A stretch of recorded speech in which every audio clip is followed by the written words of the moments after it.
nacimiento de Pedro ha sido la primera noticia del informativo de la 1. Bueno, nos vamos, le vamos a dejar la mejor compañía, que es la radio, esta que están escuchando, su radio, la cadena COPE. Que pasen ustedes buena noche. Tiempo de juego en COPE. Un año más, el número 1 del deporte.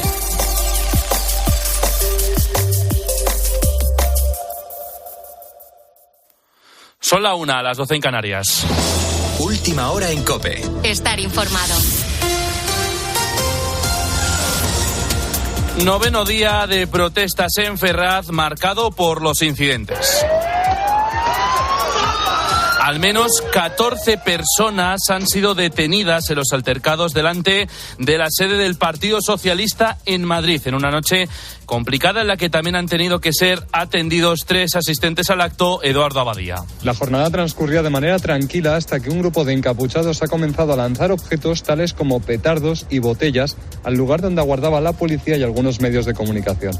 La policía en ese momento ha cargado contra los manifestantes utilizando botes de humo y disparando pelotas de goma, provocando así un caos generalizado. Esta ha sido la jornada número 9 de protestas en la sede del Partido Socialista en la calle de Ferraz y ha sido la antesala de la manifestación convocada por el Partido Popular y que se va a vivir hoy a mediodía, a la que Vox ha decidido unirse y cuyos dirigentes han llamado a marchar pacíficamente después hacia las sedes del PSOE. Unos actos que tienen lugar este domingo a las 12 del mediodía de manera simultánea en todas las capitales de provincia. El Partido Popular ha publicado un manifiesto en el que pide la reacción firme y serena de las calles y además de que pide a toda la población asistir al acto. En la cadena COPE hemos preguntado por los motivos por los que la gente va a asistir a los actos. Manuela tiene 27 años y es de Granada. No me gustan mucho las manifestaciones porque siempre hay gente radical y que intenta desvirtuar el motivo de la manifestación, pero el motivo es más que suficiente para salir a la calle y decir pues que no estamos de acuerdo, porque España está yendo en una deriva que me parece muy peligrosa, la verdad. Y seguimos también pendientes de la guerra entre Israel y Hamas. Este sábado, hace unas horas, en rueda de prensa, el primer ministro israelí, Benjamin Netanyahu, ha reiterado que no habrá alto al fuego en Gaza y que Israel está determinada a mantener el control sobre la franja desde una perspectiva de seguridad. Además, ha insistido que la paz pasa por erradicar a Hamas. No hay sustituto para la victoria. No habrá alto al fuego. Solo podemos ganar. Eliminaremos a Hamas y traeremos de vuelta a los rehenes. Nuestros soldados han matado a muchos terroristas a las afueras del hospital Shifa. Y además, Islandia ha activado el estado de emergencia tras una serie de terremotos que advierten de una erupción inminente en los próximos días. Muchas localidades del país han sido evacuadas. Con la fuerza de ABC. COPE, estar informado.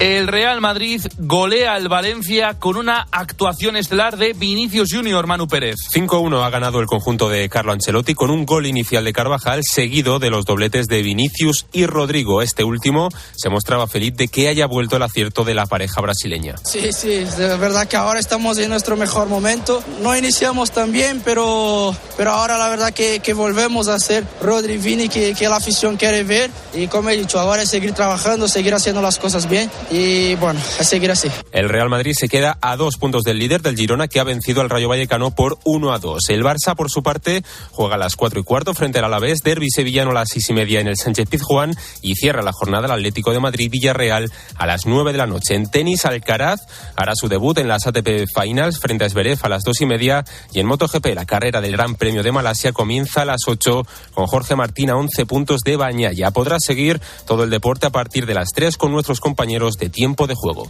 Sigues en COPE, te quedas con la noche de COPE con el Grupo Risa. COPE, estar informado.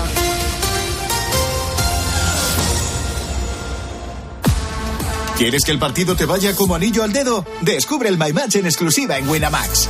Crea tu apuesta escogiendo selecciones de un mismo partido y obtén tu cuota personalizada. Imagina tu escenario ideal gracias a My Match y pon una cuota a tu intuición. Winamax, las mejores cuotas. Juega con responsabilidad, solo para mayores de 18 años. Escuchas La Noche. Con el Grupo Risa. COPE, estar informado. Esto es La Noche con el Grupo Risa. Acuérdense que les van a preguntar. Señoras, señores, chicos, chicas, Hola, ¿qué tal? Me alegro de saludarles en esta noche mágica con Radio Carlitos Deluxe.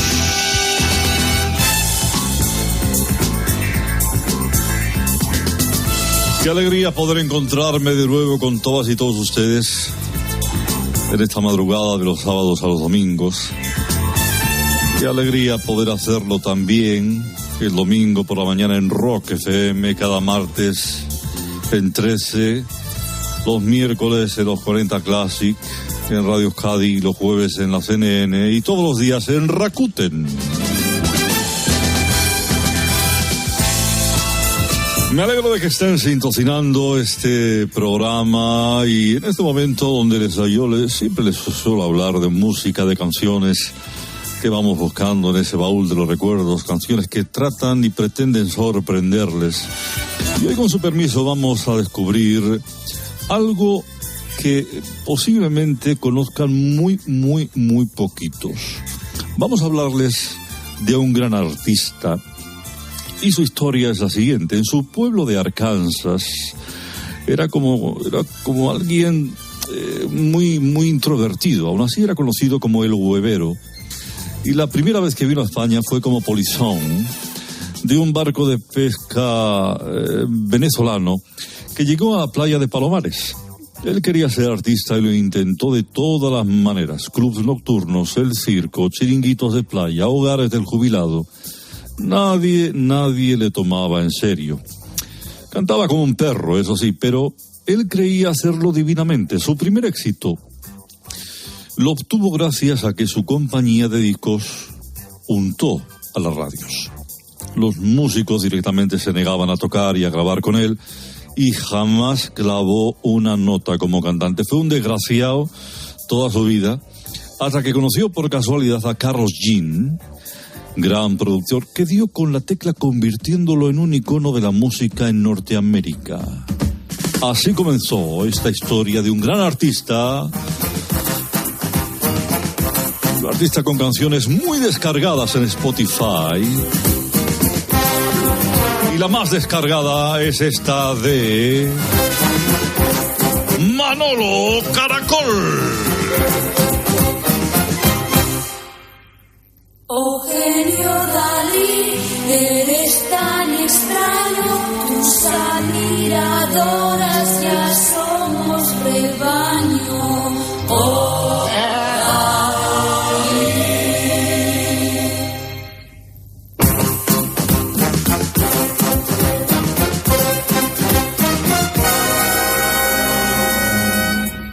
Maestro, ¿qué es para ti el huevo?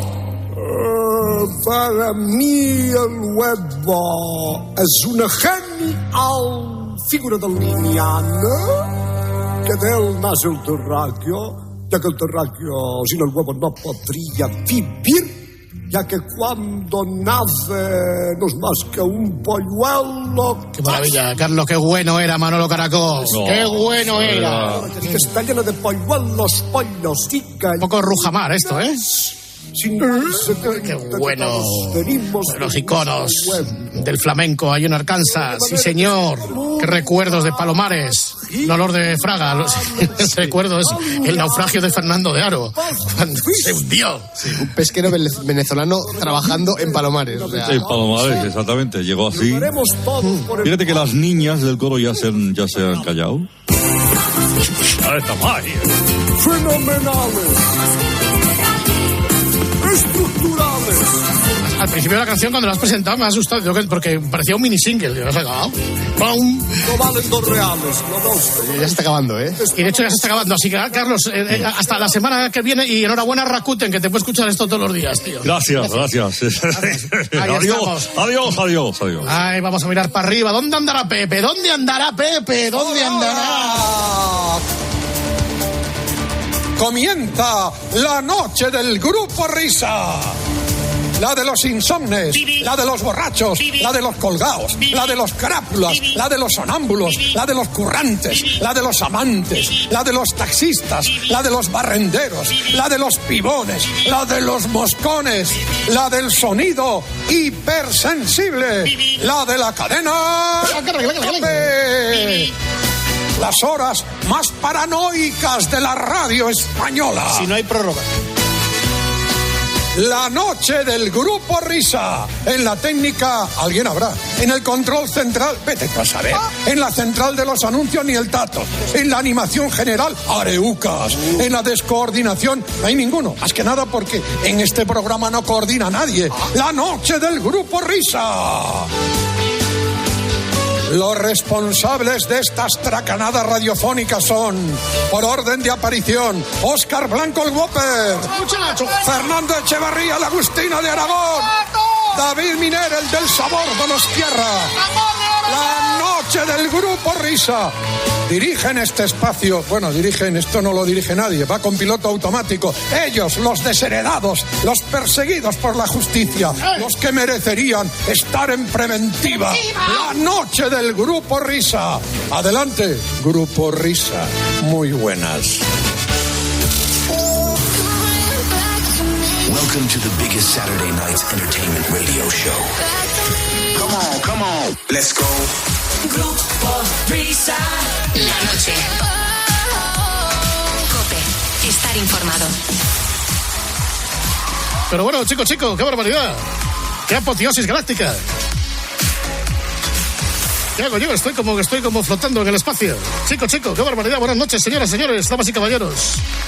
A la gente guapa, simpática, maravillosa de este país deportivo y no deportivo. Por cierto, Parrado, que no lo hemos comentado, pero ya tienes TikTok, ¿eh? Exactamente, tengo TikTok. Lo que pasa es que no quiero echar abajo esta bonita canción, esta bonita sintonía, pero ya soy TikToker. No sé lo que es, pero soy TikToker. ¿Cómo se llama el que te lleva las cosas estas? El Community Manager. Eso es. Vamos, el propio que hace estas cosas. La Triple P, Pedro Pablo Parrado. Periodismo de etiqueta, ya en la red. Solo fui capaz de meterme en Facebook y no sé ni cómo salir de él. Claro, es que para mí meterse en Facebook es como si te metes en algo gordo. Ay, estas tecnologías van a acabar. ¿Cómo se llama el grupo este que canta la canción del Grupo Risa, Whopper? Es un niño que he hecho yo. Ah, pensaba que era un grupo que habías contratado. No. Ah. Está hecho con inteligencia artificial. Está hecho y grabado en ¿qué? ¿Doble platina? Sí. Perfecto.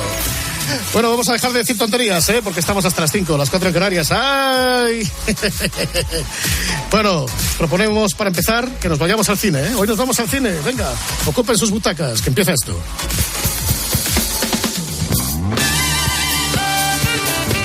Bueno, señores, ladies and gentlemen, distinguido público.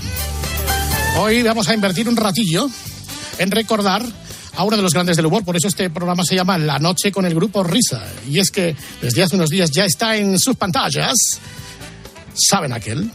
La película de David Trueba, el biopic de Eugenio, que suena así. Vamos a prepararle todo a su gusto. Ahí falta la mesita y el taburete en el centro, al lado del micro. Vodka naranja en un vaso de tubo y un paquete de tabaco negro, un mechero y un cenicero. Buenas noches. Y hoy, como habrán notado, estoy muy contento.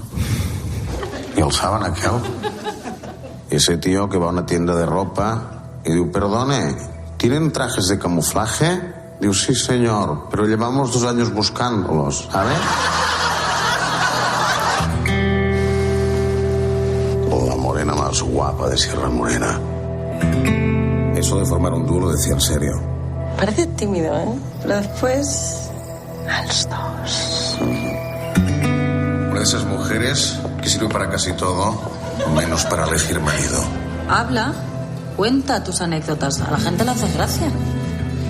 Digo, oiga, ¿usted domina el inglés? Digo, hombre, si es bajito y se deja. Yo no soy un buen padre. Que tan siquiera he sido un buen marido. Yo no soy humorista. Pero hace reír a la gente.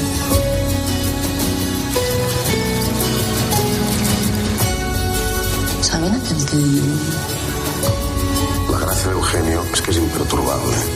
Ese es mi personaje.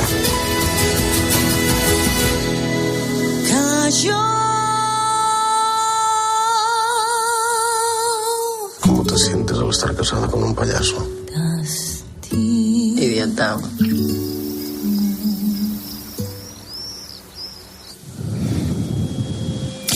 Querido David Trueba, buena madrugada, querido amigo. ¿Qué tal? ¿Cómo estáis? Pues aquí, echando un ratico. Tenemos hasta las 5 de la mañana, vamos a echar un rato con David Trueba, que al que agradecemos mogollón que te hayas personado en la radio a estas horas intempestivas de la madrugada. Además en la radio, físicamente y moralmente, tío. Muchas gracias. Nada, encantado. Gracias a vosotros por invitarme. Hombre, bueno, después de los días que se ha estrenado la peli, ¿qué tal? Primer feedback, primeras sensaciones, ¿cómo va la cosa? Minuto y marcador. Minuto y marcador, muy bien, muy bien. Ya sabes que en este oficio nuestro a veces sobrevivir es el reto, ¿no? Es como un desembarco en Normandía donde llueven disparos por todos lados y llegar a la orilla es lo que te gusta. Pero ha sido muy bien recibida y la verdad que estamos muy, muy contentos. O sea que va todo muy bien. ¿Tú vas a ver la peli al cine? ¿Tus propias películas? ¿Vas de Strangis como público o no?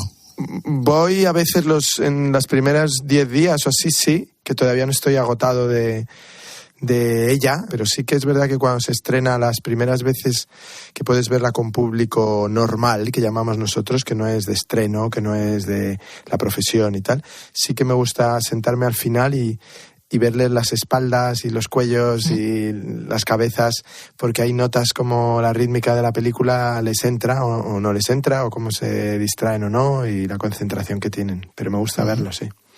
El otro día te escuchaba con Alberto Herrera, querido compañero del programa Herrera en COPE, que decían que tú no eras muy amante de los biopics y, sin embargo, bueno, nos has mostrado un biopic, si quieres, acotado en el tiempo.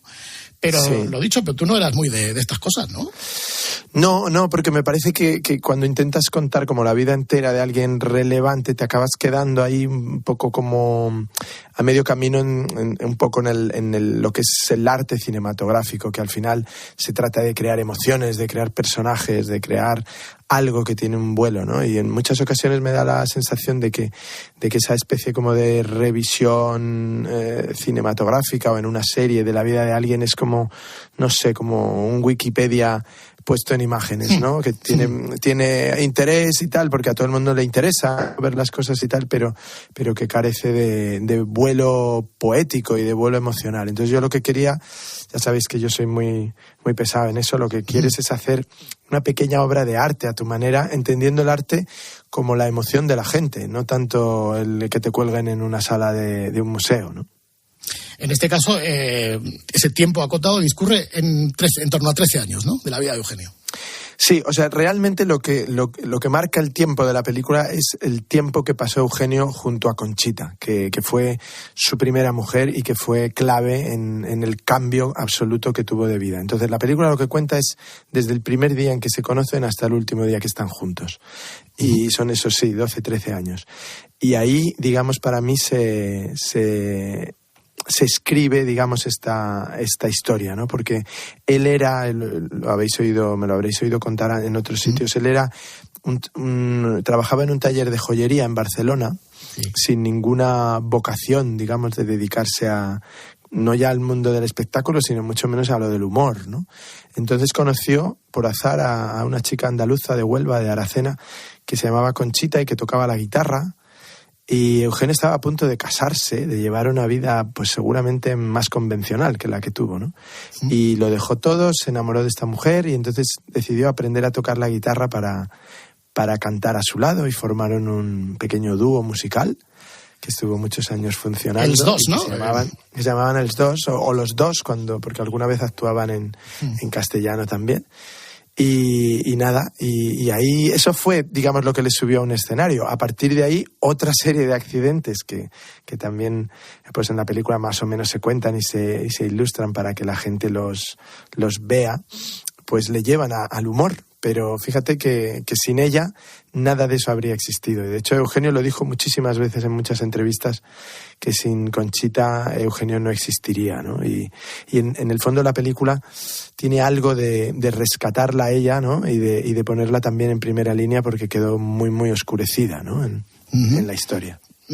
Luego hablaremos de Eugenio y de Conchita, pero David, ¿tú qué recuerdos tienes de Eugenio antes de la película, incluso cuando eras chaval? ¿Tú tenías cintas de Eugenio, lo escuchabais en casa, cintas de gasolinera, en el coche, en la tele? ¿Dónde?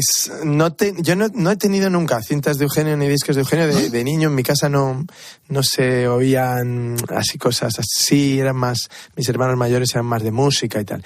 Pero sí que recuerdo, y de hecho he puesto una escena idéntica en la película, que un día estaba en clase y mi mejor amigo, que era el portero de balonmano, yo jugaba al balonmano en el equipo, me tocó así en la espalda y tal, estábamos todo el día gamberreando, él y yo.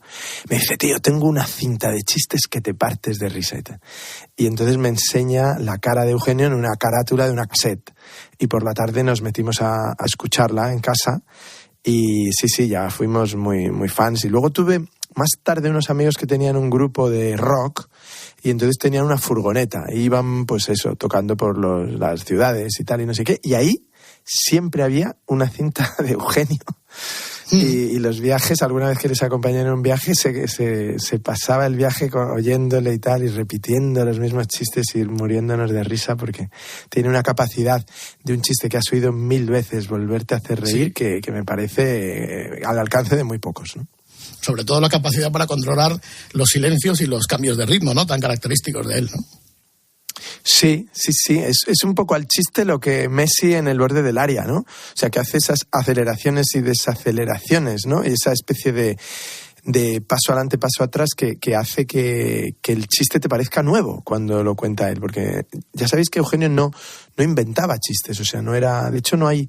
Digamos, no se conoce que el chiste sea algo particularmente inventado por personas. Es decir, no se puede reivindicar la creación de un chiste. Es una cosa bastante rara, pero que funciona así desde hace 1000 años. Entonces los chistes como que se reciclan, se rehacen, se cambian los elementos del chiste, pero la estructura sigue igual. Se cambian a veces cuando hacen chiste más coyuntural, pues se introducen a los personajes del momento, ¿no? Entonces donde antes era no sé quién, ahora es no sé cuántos. Donde antes era un asunto que estaba muy candente, ahora es otro, pero el chiste más o menos es el mismo. Y entonces él lo que hacía era que los reestructuraba para su rítmica, para su personaje, ¿no? Y ahí sí que es verdad lo que dices tú, los silencios, las pausas, las repeticiones a veces, o incluso el alargamiento de una situación hasta casi el agotamiento, ¿no?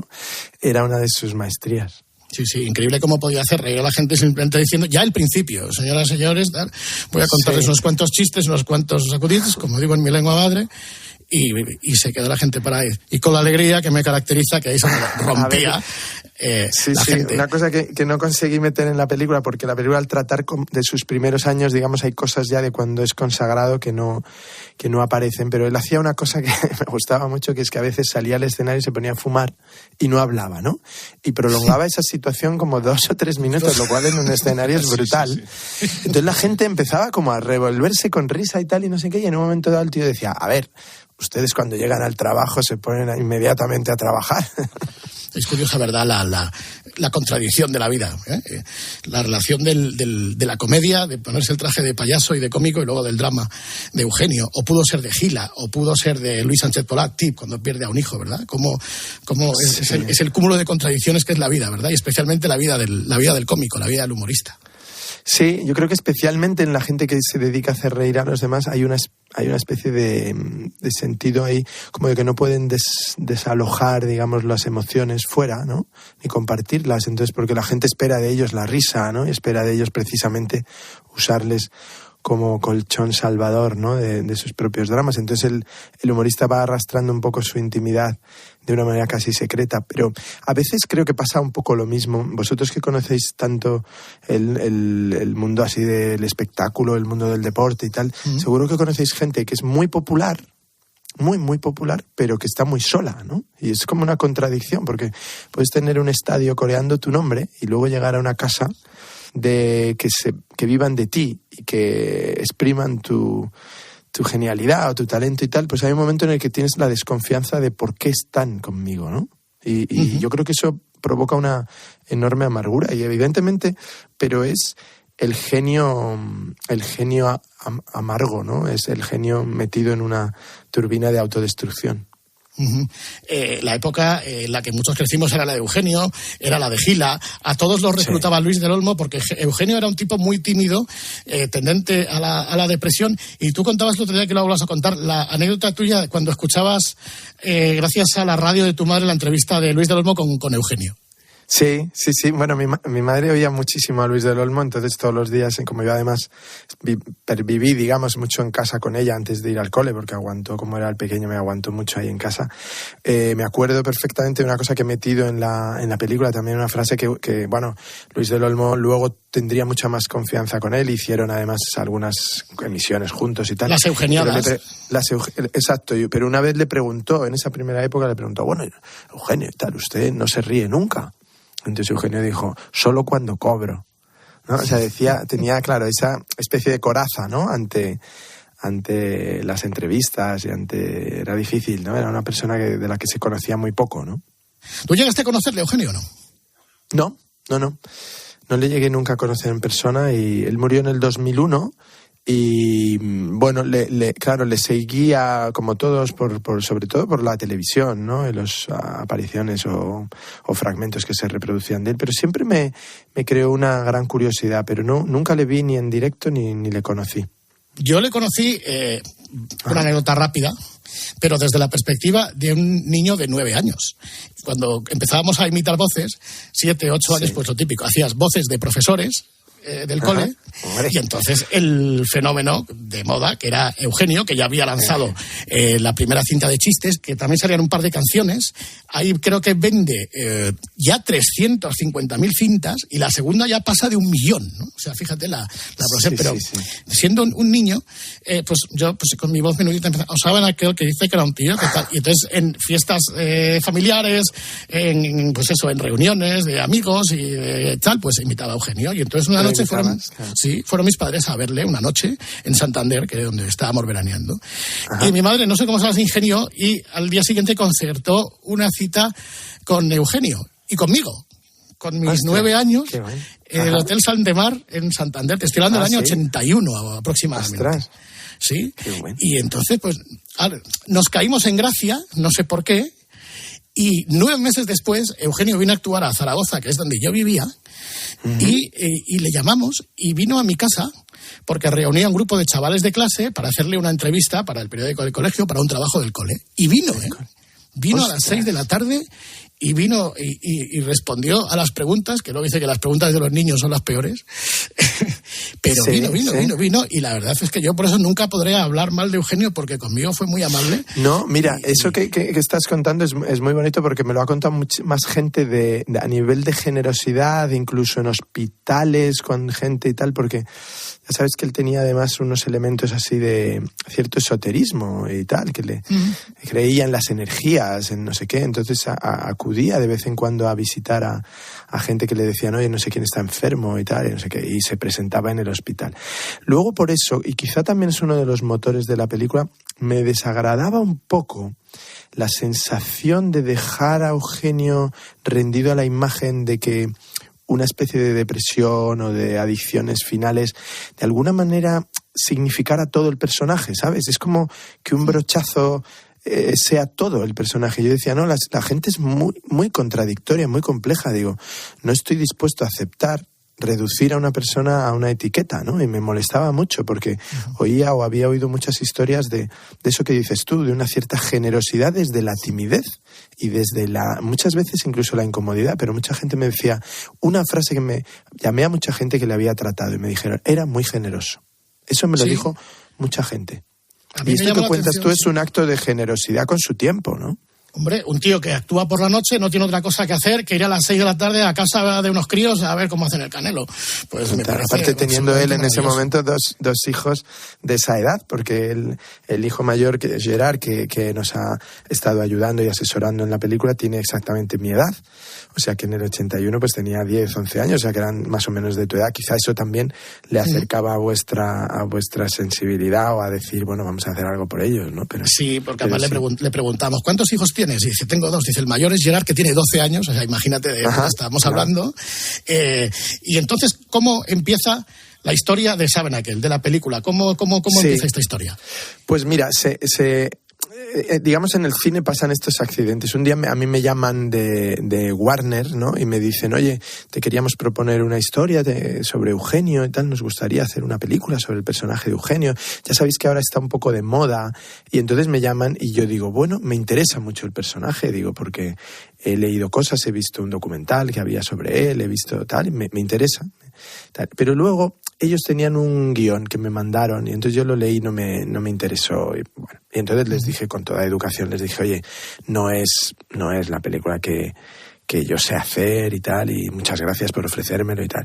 Y yo vuelvo a mis asuntos, a mis otros proyectos y tal, y para mi sorpresa 2 o 3 meses después me vuelven a llamar y me invitan a comer. Y entonces yo pensaba que me iban a ofrecer otro proyecto y la sorpresa es que me insisten en el mismo y me dicen, oye, nos sorprendió que la propuesta al principio te agradó, pero luego no has querido seguir, y entonces nos queda la curiosidad. Y les dije, mira, no me gusta el planteamiento que tenéis, no es como yo lo veo, y por lo tanto yo no sé hacer una película si no la siento, por muy proyecto que sea y por muy gran productora que te lo proponga, ¿no? Y entonces ellos con gran generosidad me dijeron, bueno, ¿y tú cómo lo verías? Y dije, tengo que estudiarlo, o sea, nunca me lo he planteado.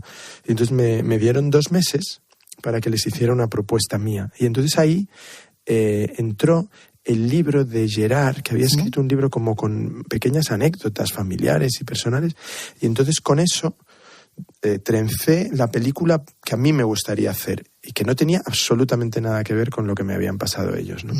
Y entonces les gustó, me dieron el plácet, me contrataron como guionista y ahí estuve 1 año escribiendo el guión de la película, ¿no?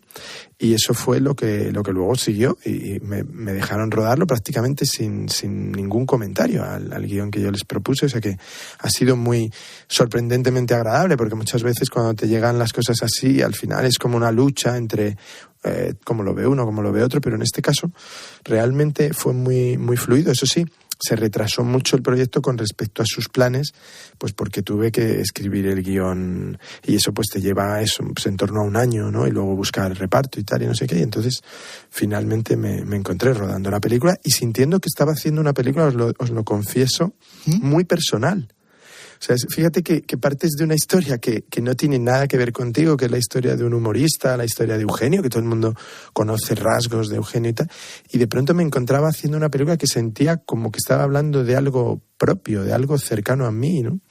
Y eso me gusta. Y fíjate que además yo le he escuchado hablar maravillas de la película al propio Gerard hace unos días, en el sentido de que has captado muy bien la esencia de lo que era el personaje de su padre, de que se siente reflejado en muchos momentos de la película, porque como dice Gerard, claro, él dice que él de niño se crió entre botellas de whisky y cartones de tabaco. Claro, sí. Y gente en su casa a las 5 de la mañana cuando cerraban el bar y tal. Es que la vida, digamos, de esos niños... También yo en la película quise dejar un poco una impronta también de cómo era el mundo visto a través de esos niños, ¿no? Y los niños, la vida familiar, por supuesto, obviamente la mujer de la que hemos hablado antes, tenía muchísima importancia. Entonces ahí sí que le preguntaba, porque claro, Gerard había contado alguna cosa, pero yo le preguntaba a la hora de hacer las escenas y tal, porque al final cuando haces una película así, lo que haces es partir de una verdad, de algo como que pasó, pero lo tienes que transformar en una secuencia cinematográfica, es decir, que tenga un cierto vuelo poético, metafórico y tal, ¿no? Entonces tienes que hacer esa labor. Y entonces yo le preguntaba así pequeños detalles, digo, pues, ¿cómo llamaba tu padre a tu madre, no? Cuando estaban solos, digamos, o cuando estabais en la cocina y tal. Entonces me decían, nena. Hey, nena, tal, no sé qué. Y digo, ¿y a vosotros y tal? Que dice, sí, bandarra. Bandarra, que lo utilizaba en muchos chistes. Bandarra, exacto. Sí. ¿Qué haces, bandarra, tal, no sé qué? Entonces me gustaban esas pequeñas cosas y tal. Y luego, claro, inventas cosas, cambias cosas, transformas, pero tienes que hacer una película, ¿no? Que funcione como película. Es como no sé, tú no puedes llevar un remolque si la cabina no funciona, el motor no funciona. Entonces, yo creo que Gerard eso lo entendía. Y lo que le hacía mucha ilusión, digamos, es que se contara la película desde esa perspectiva, ¿no? Un poco de sus años de infancia, que el otro día hicimos una entrevista juntos y le oí decir una cosa que también te llama la atención. Dijo, ¿no? La película de David cuenta los 11 años más felices de mi vida, ¿no? Fíjate. Que son los años en que su madre y su padre pues vivían juntos y él era un niño, ¿no? ¿Y cómo es, hablando de la madre, cómo es el papel de Conchita, el papel que interpreta Carolina Yuste, porque como Eugenio le conocemos más, vamos a la que conocemos menos? ¿Cómo es el personaje de Conchita y en qué medida influye en la vida personal toda, pero en la trayectoria profesional de Eugenio? Pues, para empezar es un personaje bastante curioso, porque es una chica de Aracena, Huelva, que estudia aparejadora, tal no sé qué, pero llega a Barcelona y se coloca trabajando en la Cruz Roja, ayudando a la gente mayor, tal no sé qué, pero bueno, lo que quiere es ser cantante, entonces va con su guitarra a todas partes y canta y tal no sé qué. Y ahí es cuando, y lo curioso es que aprende catalán perfecto y habla un catalán perfecto y canta algunas canciones en catalán, y cuando Eugenio se enamora de ella y hacen su dúo, hacen mucho repertorio catalán. Mayoritariamente entonces cuando están actuando hacen repertorio catalán, luego añaden también repertorio sudamericano, etcétera, pero muchas canciones que son poesía catalana, clásica y tal, que entonces estaba de moda una cosa que se llamaba la Nova Cançó, que es un poco de donde salían Serrat y Lluís Llach y tal. Y entonces ellos hacían ahí Viñas verdes vora al mar, que era un poema de Sagarra, pues lo musicaron y lo cantaban, ¿no? Y esa pareja, bueno, pues era, claro, de Conchita apenas, al contrario que para David Verdaguer, para el actor, que había un peso sobre la imagen externa de Eugenio que todos conocemos y que por lo tanto iba a ser juzgado con esa vara de medir, ¿no? En el caso de Conchita no había una imagen, digamos, pública de ella. Hay alguna pequeña entrevista, alguna pequeña actuación y tal, pero no tanto como para que el subconsciente colectivo la tenga presente, ¿no?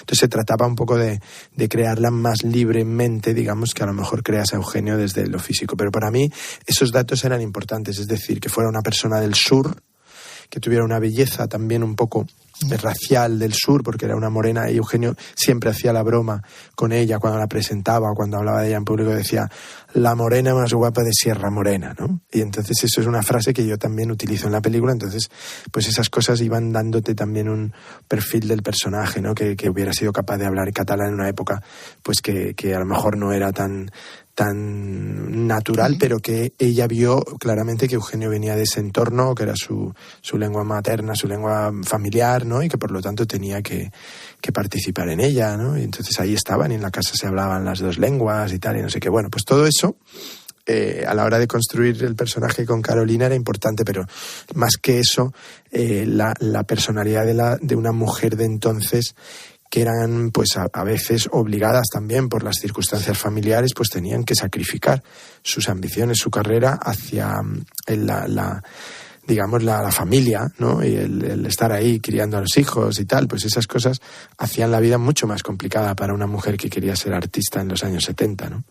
Y de hecho estuvieron en la criba para ir a Eurovisión, ¿no? No sé si era con la Balada del Maderero, con cualquier... La Balada del Maderero, sí, eso en la película hacemos una reproducción, digamos, de la escena, porque ellos, la discográfica, digamos, les propuso esta canción, ¿no? Una canción que la habían compuesto la misma mujer que había compuesto el Vivo Cantando de Salomé, que había tenido éxito un par de años antes, eso. Y entonces esta Balada del Maderero, que es una canción muy absurda, pero muy, muy pegadiza, ¿no? Entonces ellos participaron en como lo que sería el Benidorm Fest de ahora, que era el programa que presentaba Laura Valenzuela. Sin televoto. Sin televoto, eso para elegir, digamos, al candidato de Televisión Española en Eurovisión, ¿no? Y entonces participaron, pero era un año además épico, porque era el año 70 y entonces participaron Julio Iglesias, Mocedades, Nino Bravo. Caray. Y Eugenio y Conchita quedaron cuartos, lo cual, o sea, quiero decir, me parece muy, muy meritorio teniendo en cuenta ese panel, ¿no? De participantes, pero digamos que de ahí su carrera musical fue a menos, ¿no? O sea, ese sería como el mayor éxito, que tampoco es que digamos que es un éxito brutal, pero bueno, fue como su mayor momento así de gloria, quedar cuartos en eso. Y entonces luego, pues siguieron actuando, pero ya con 2 niños y tal, las cosas se complicaban y iban un poco arrastrándose por estos locales nocturnos de Barcelona, donde luego yo he conocido a gente que me ha dicho que los iba a ver, y que, bueno, que la gente seguía bebiendo y fumando y hablando mientras cantaban, pero que cuando Eugenio se ponía a hablar entre canción y canción, o que a veces contaba alguna anécdota o algún chiste entre medias y tal, que se notaba muy, muy rápido que había una electricidad y que la gente le quería escuchar, ¿no? Y que de pronto todo el mundo se callaba y se giraban las cabezas, y es un poco, también en la película lo cuento, como al final un poco los artistas son lo que son porque también el público, con su aceptación o su rechazo, les va dirigiendo hacia un lugar, ¿no? Porque Eugenio además guardaba durante toda su vida muchos chistes en libretitas que él tenía, ¿no? Sí, eso es otra cosa también muy curiosa. Es decir, no era una persona que nunca jamás había pensado dedicarse a contar chistes. Pero eso te quería preguntar, si era ya cuando se dedicó al humor o ya antes, o siendo adolescente, era cuando guardaba los chistes. Parece ser que desde niño los apuntaba en unos cuadernos de espirales. Luego él en alguna entrevista sí le oí decir que los apuntaba en la mili, por ejemplo, cuando hizo la mili, que los apuntaba en las guardias para no aburrirse, pero que tenía la costumbre, si oía un chiste que le gustaba o leía en algunas revistas o en tal, que lo apuntaba. Entonces el hijo me cedió y me dejó los cuadernos para la película, y entonces en algún momento que se ven unos cuadernos que están ahí escritos con chistes y tal, es Eugenio, es la letra de Eugenio y los cuadernos de Eugenio, y tenía muchísimos chistes escritos ahí desde muy jovencito, y fíjate, curiosamente después se convirtieron en su modo de vivir. O sea que a veces pasan esos accidentes también, de que una afición se transforma en tu oficio, ¿no? Ya hemos hablado de Conchita, el papel que interpreta Carolina Yuste, pero hay que hablar del propio Eugenio, el papel que interpreta David Verdaguer, que nos hemos quedado absolutamente sorprendidos. Tenemos que ir a ver la peli todavía, ¿eh? Sí. Pero de cómo clava la voz de Eugenio. Yo sé que no es la pretensión, no, ni ser imitadores como nosotros o como Latre, pero la voz está trabajadísimo. Por eso, ¿es él todo el rato en la película o sale Eugenio de verdad? Porque no, es él todo el rato. Pero además yo creo que es que eso que dices tú es fundamental, porque vosotros, o sea, los que imitáis, y en España además hay 3 o 4 de esos buenísimos, lo que hacéis es generar, digamos, una sensación como de que está ahí, ¿no? Durante un instante está el personaje, ¿no? El personaje que conoces de la tele y tal. Pero claro, al final en una película lo que necesitas es que la gente se crea la persona. Que es muy distinto, porque además esa no la conoce nadie, o sea, nadie sabe. Yo le decía siempre al actor, digo, mira, una cosa es Eugenio contando un chiste en una tele, en un escenario, y otra cosa muy diferente es Eugenio pidiendo el café en su casa, ¿no? O discutiendo con su mujer. Entonces, eso lo tenemos que crear, y lo tenemos que crear como hacemos en una película de ficción, un poco a partir de los rasgos del personaje, ¿no? Y obviamente no te puedes separar totalmente del personaje público, pero no, lo que no puedes hacer es una parodia de que Eugenio cuando está en su casa sigue hablando así, ¿no? Sí, ¿no? O sea, ahora que el que falta café y ahora voy a decir... Exacto. Claro. Y haciendo chistes todo el rato. De hecho, me contaban que una cosa que le pasaba mucho a Eugenio era que iba a veces a comer a un restaurante o estaba tomando una copa en un bar y se acercaban, pues lo de siempre, la gente y tal. Hombre, Eugenio, cuéntate un chiste, tío, cuéntate un chiste y tal. Joder, qué horror. Y Eugenio siempre decía, ¿y tú a qué te dedicas? Y el otro decía, pues soy sastre, pues hazme un traje.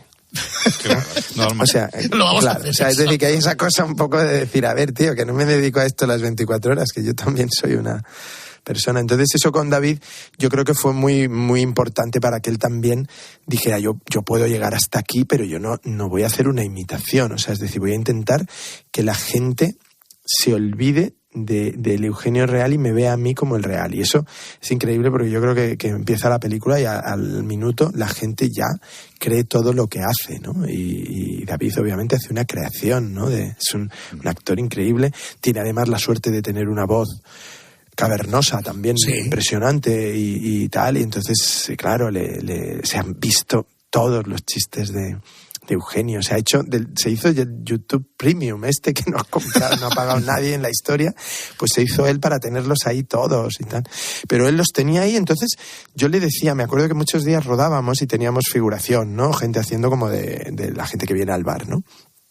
Y entonces yo le decía a David, oye, en vez de hacer el chiste que va justo en la película, que a lo mejor va un chiste de este momento, digo, hazte 6 por delante y 6 por detrás, así calentamos a la figuración como público y también tú te calientas y alcanzas, digamos, esa un poco como la ignición, como que has dado la primera vuelta o 2 vueltas al circuito antes de poner a tope el coche, ¿no?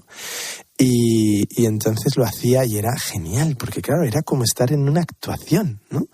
Y tanto los técnicos como los figurantes que venían y tal, era era un gozo, ¿no? Porque decía, joder, me están pagando por venir casi a un espectáculo, ¿no? Y lo hacía súper bien el tío, súper bien. Oye, David, ¿la elección del actor la teníais clara desde el primer momento o hubo un casting? No, ni siquiera hubo un casting, ¿eh? O sea, lo que hubo es como un espacio de vacío donde nos preguntábamos, bueno, ya veremos quién hace esto, ¿no? Ya veremos quién lo hace. Y cuando acabé el guión, ahí fue el momento en el que nos sentamos en una mesa, los productores y yo, y dijimos, bueno, ha llegado el momento de... Y entonces los productores me dijeron, vamos a hacer un casting, va a pasar, ¿no?, todos los actores de España que estén en la edad para hacer este papel. Y entonces yo les dije, bueno, seamos prudentes, no vamos a hacer un espectáculo de esto, ni... Aparte, un casting donde rechazas a un actor siempre es doloroso y siempre tiene un... Y entonces les dije, yo he estado dándole vueltas y yo creo que hay uno que sería perfecto. Y entonces me dicen, ¿quién? Y entonces digo yo, David Verdaguer. Y entonces me dicen, ostras, es muy bueno, nos encanta, tal, no sé qué. ¿Tú crees que es el mejor? Y digo, yo creo que es el mejor. Y ese fue el acuerdo. Entonces yo llamé a David y le pasé el guión, lo leyó, nos fuimos a comer y para mi sorpresa me dijo que sí. Para mi sorpresa quiero decir que no temblaba de miedo, ¿no? Y entonces me dijo, ostras, esto es un Miura, pero me hace mucha ilusión. Y a partir de ahí, confianza por mi parte total en él. Y íbamos poco a poco, íbamos viendo un poco qué podíamos cambiar de su aspecto físico, qué podíamos mejorar. Entonces le hicimos una nariz falsa, porque David tiene una nariz más chata, Eugenio tenía una gran nariz, ¿no? Entonces al principio hicieron una nariz muy grande, ¿no? Que yo decía, no. Entonces yo me puse como muy en contra, ¿no? De usar una nariz y tal. Y yo decía, no, hay que hacerlo a pecho descubierto, tal, no sé. Y David, el actor, me decía, por favor, deja que lo alejen un poco de mí, deja tal, no sé qué. Entonces me probaron otra que era como un tamaño, por decirlo, más intermedio, ¿no? Entre el real Eugenio y el propio David Verdaguer, ¿no? Y entonces la verdad es que cuando le vi esa nariz, le cambiaron el pelo, le cambiaron la barba, porque él la tiene muy distinta al pelo de Eugenio, y entonces él empezó a hacer la voz y tal. Y ahí hice una prueba de cámara, ya filmada y tal, y la verdad es que todos los que estábamos dijimos, o sea, esto es increíble, ¿no? O sea, esto va a funcionar. Ahora el problema es hacer la película, ¿no? Y es que el personaje funcione. Pero David va a funcionar. Y yo creo que él también sintió la confianza total mía en él y nunca jamás se puso otro nombre encima de la mesa. Fíjate que además David afronta un reto difícil en el sentido de que se somete al juicio implacable de un público que en su mayoría sí que conoce a Eugenio de verdad. No, es lo que te decía antes, la gente va con una vara de medir. Claro. O sea, es decir, no es una cosa del desconocimiento que dices, ¿cómo sería Quevedo, no? O sea, es decir, nadie ha visto a Quevedo, pues sabes que tiene barba y unas gafas redondas que se acabaron llamando Quevedos, pero vamos, es lo único que sabes, ¿no? Ahora, eso sí, Eugenio lo ha visto todo el mundo en la televisión, entonces no es que tengas que hacer algo idéntico, pero tienes que hacer algo que compre la gente, que se lo crea, que le funcione, porque si no empiezan a despegarse de la película, ¿no? Entonces necesitábamos eso, y ese era un reto, obviamente. Pero ya te digo, ese reto no debía tampoco hacerte perder de vista que luego, porque a veces tienes a alguien muy, muy parecido, pero que no tiene músculo para llevar la película como actor, o que incluso la película no está escrita, digamos, de manera que la película te apasione. Entonces tú dices, sí, bueno, pues se parece mucho a no sé quién, pero me es igual, ¿no? Ya está, ¿no? Te decía, ¿tienes curiosidad por conocer las sensaciones que le produce la película a un ser humano, pues porque es joven o por lo que sea, nuestros amigos tiktokers, que no tengan ni puñetera idea de quién es Eugenio? Totalmente. Eso es lo que más curiosidad me da. Yo les decía, cuando la rodábamos, lo que más me gustaría del mundo es que esta película la viera alguien, no ahora, porque a lo mejor ahora estás muy mediatizado por el estreno, pero en el futuro, cuando una película pasa por un canal de tele a cualquier hora y tal, que la vea alguien y diga, pero este tío existió. Y entonces entre en Google y tal y diga, Eugenio tal, no sé qué, y descubra que sí, que existió un tío llamado así. Eso va a pasar. Ayer mismo vino una amiga mía, que es la persona que traduce mis películas al francés y que es una persona con la que he trabajado muchas veces y tal. Y entonces había venido con sus hijas a pasar unos días en Madrid. Y las hijas hablan un poco de español y tal y no sé qué, de 11, 12 años, y se fueron al cine a ver la película, ¿no? Y al salir y tal me llamaron, oye, nos ha encantado y tal, y no sé qué. Y yo les decía a las niñas, pero ¿habéis entendido algo? Y me dicen, sí, perfectamente. Y digo, pero ¿vosotras sabíais quién era el humorista? No, nunca lo habíamos oído, pero ahora lo vamos a buscar y tal. Y me dice, pero es que no hace falta, ¿no?, para disfrutar de la película. O sea, veíamos que era un cómico. Bueno, pues sí, pues como tú ves una película de un cómico alemán o de un cómico francés o de un cómico americano, que a lo mejor no sabes ni siquiera si ha existido realmente o si existe realmente. Y esas reacciones me interesan mucho porque obviamente, claro, es el Eugenio popular para nosotros, para nuestra generación, está ahí, pero hay muchísima gente. Yo fui a un instituto justo antes de empezar la película y me preguntaron al acabar, pero ya estaba hablando de algún libro mío que habían leído, no sé qué. Al acabar me dicen, ¿y qué estás haciendo ahora? Y digo, pues voy a rodar una película en Barcelona sobre un cómico que todos conoceréis, Eugenio. Hay una clase, a lo mejor eran 50 o 60 chavales y chicas de 15, 16, ninguno sabía quién era. Ninguno. Y entonces yo dije, joder, hay que hacer la película y que funcione más allá de que conoces al personaje. Bueno, vamos a ir terminando. David, mañana resultado, Atlético de Madrid-Villarreal. Hombre, yo creo que ese partido lo ganamos, ¿no? El Villarreal, por suerte, no está en su mejor momento, ¿no? Porque ha sido un equipo que juega súper bien al fútbol, pero está pasando un momento malo. Esperemos que no se recuperen mañana, precisamente, que nos dejen una semanita más antes de recuperarse, porque el Atleti este año yo lo veo campeón de Liga, ¿eh? Bueno, espera, que tenemos aquí a nuestro Enrique Cerezo, que conocerás de sobra. Enrique, presidente, conforme con el veredicto de Buenas noches, David, ¿cómo estamos, hombre? ¿Qué Atlético, tal, Enrique? ¿Qué pasa? ¿Cómo está? Oye, peliculón, ¿eh? Aquí hay un Goya, ¿eh? Por lo menos el del actor, el del director yo creo que también, ¿eh? Ya sabes que a mí también me gusta mucho esto del cine, ¿eh? Joder, tanto. Que en el futuro, cuando las generaciones estas a las que aludes vean la película, las verán en Flixolé, ¿eh? Oye, tío, pero es que lo haces perfecto. ¿Qué va, hombre? Pues haz una película de Cerezo. Oye, es que a Cerezo le conozco mucho, tío, y lo haces clavado. Mira cómo se ríe. Buenas noches. Oye, una cosa, yo tengo la última para preguntarte, ¿qué es? Esto de los biopics y esto que no sé lo que es. Oye, ¿qué jugador del Atleti merece una película?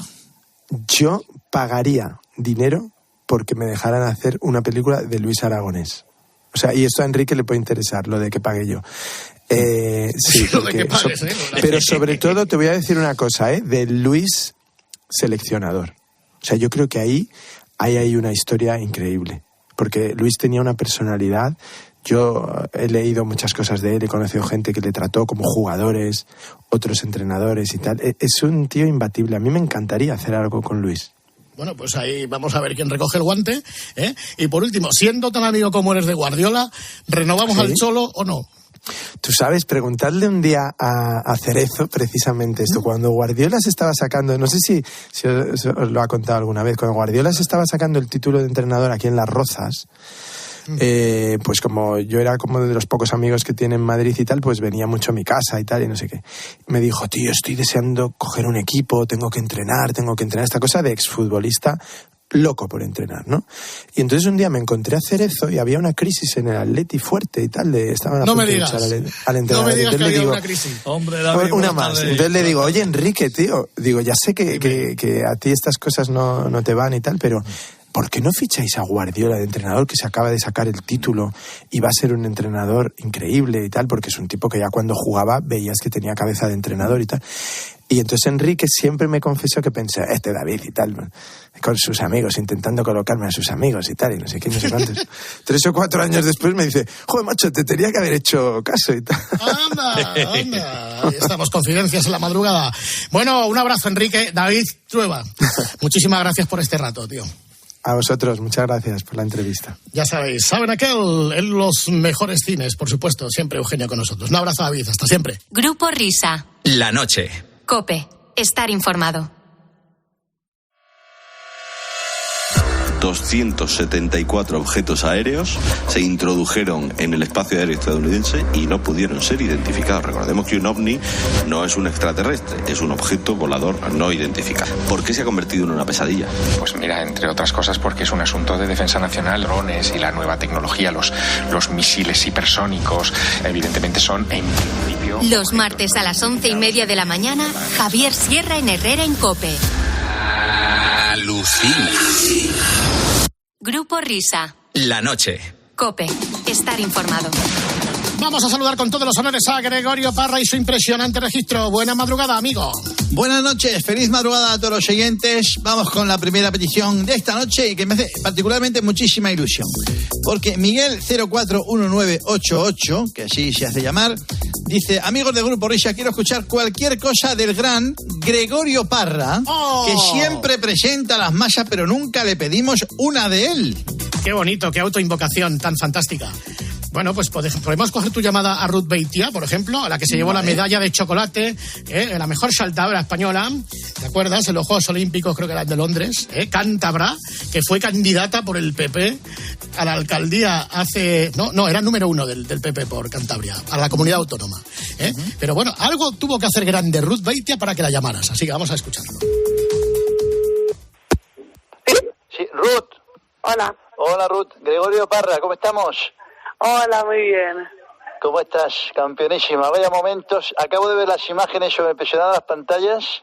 Estabas, además de guapísima, pero ha sido un momento muy triste, ¿no? Bueno, la verdad es que estoy feliz. Y bueno, pues tocaba pasar página y... Impresionante declaraciones. Teníamos que pasar página, unas declaraciones absolutamente inesperadas. Continúa, Ruth.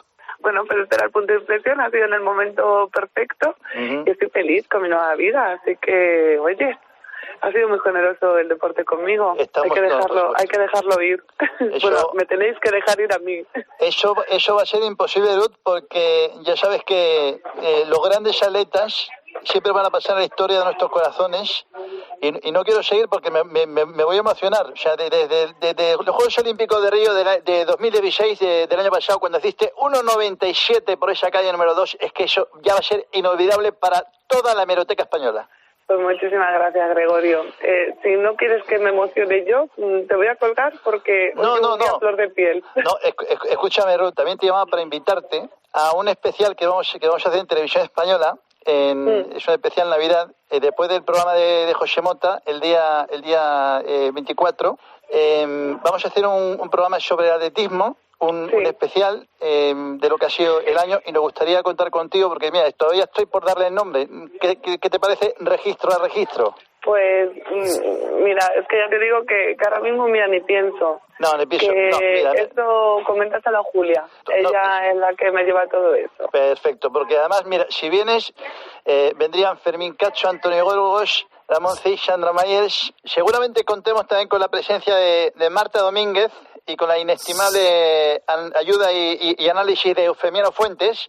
Y si contamos con la presencia de Javier Sotomayor, sería un impresionante registro del programa. Y si tienes la oportunidad de comentarlo en los medios, para darle notoriedad, si es que quieres venir, yo te estaría eternamente agradecido por este especial que vamos a hacer en Navidad en TV3. Me pongo en contacto con Julia. En principio ya te digo, si ponte en contacto con Julia y ella ya es la que te dice todo, ¿vale?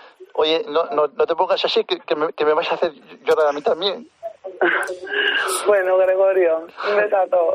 Venga, hablamos. Hasta luego. Adiós.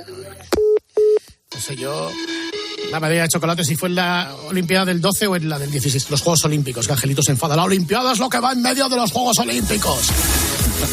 Estábamos celebrando la retirada de Ruth Beitia. Bueno, vamos a por las apasionantes noticias de las 2.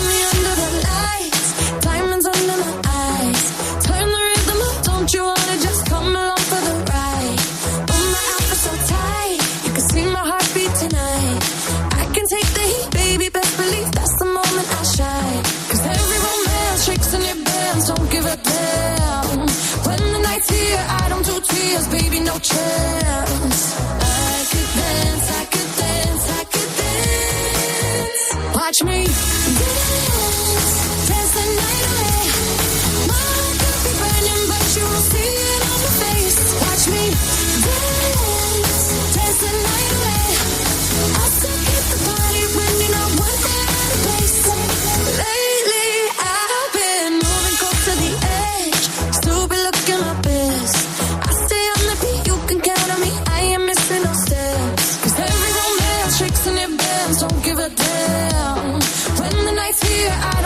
tears, baby, no chance. I could dance, I could dance, I could dance. Watch me dance.